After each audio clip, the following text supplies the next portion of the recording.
حضرت محمد بن حنفیہ آپ بیان کرتے ہیں کہ قلت لأبی ای الناس خیر بعد النبی صلی اللہ علیہ وسلم قال ابو بکر قلت ثم من قال عمر وخشیت ان یقول عثمان قلت ثم انت قال ما انا الا رجل من المسلمین۔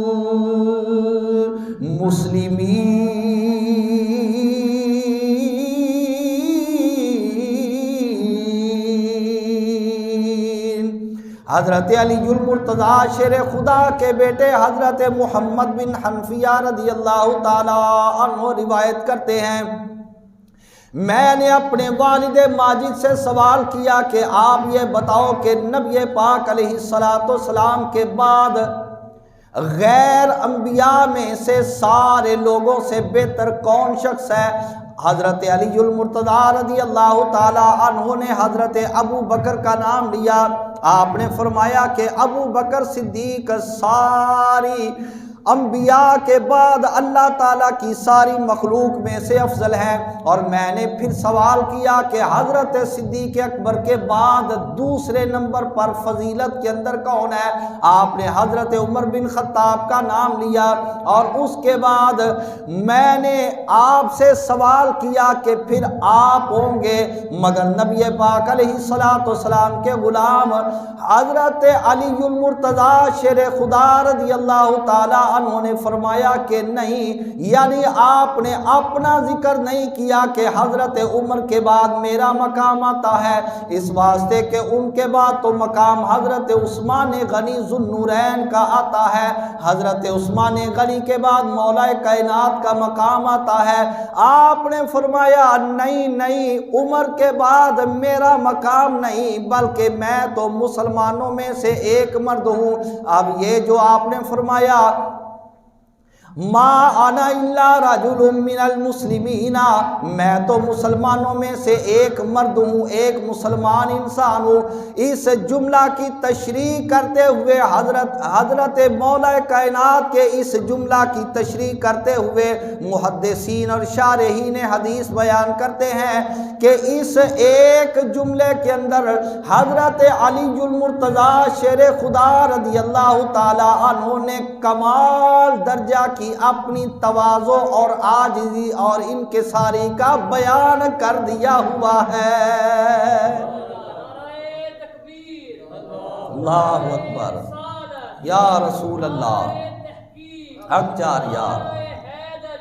علی۔ آپ نے فرمایا نہیں، حضرت عمر کے بعد میرا نمبر نہیں ہے، میں تو ایک مسلمان انسان ہوں، میں مسلمان مرد ہوں۔ کیا مطلب ہے؟ مطلب یہ تھا کہ حضرت عمر کے بعد میرا نمبر نہیں آتا، حضرت عمر کے بعد ایک اور ہستی ہے، ان کا مقام آتا ہے، اور اس کے بعد علی شیر خدا مرتضیٰ کا نمبر آتا ہے۔ تو حضرت علی المرتضیٰ شیر خدا رضی اللہ تعالی عنہ سرکار نے جو ترتیب بیان کر دی، جو فضائل اور مناقب کو بیان کرتے ہوئے جو درجہ بندی بیان کر دی، مجھے سمجھ نہیں آتی۔ ایک طرف آج دعویٰ مولا کائنات کی محبت کا کیا جاتا ہے، لیکن افسوس ہے کہ آپ نے جو ترتیب بیان کر دی اس کو کسی خاطر کے اندر نہیں لایا جاتا۔ حالانکہ چاہیے تو یہ تھا کہ جو ترتیب مولا کائنات نے بیان کر دی، ان کی محبت کا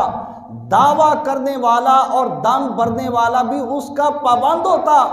کہ ہمارے محبوب مولا مشکل کشا نے جب یہ ترتیب بیان کر دی، پہلے ابو بکر صدیق، اس کے بعد حضرت عمر، اس کے بعد حضرت عثمان غنی، اور اس کے بعد مولا علی مرتضیٰ، چاہیے تھا کہ وہ اس ترتیب کو ماننے کا پابند ہوتا۔ تو معلوم یہ ہوتا ہے کہ یہ محبت فقط زبانی کلامی ہے، یہ دل سے محبت نہیں ہے۔ اگر دل سے مولا کائنات کو اپنا محبوب اور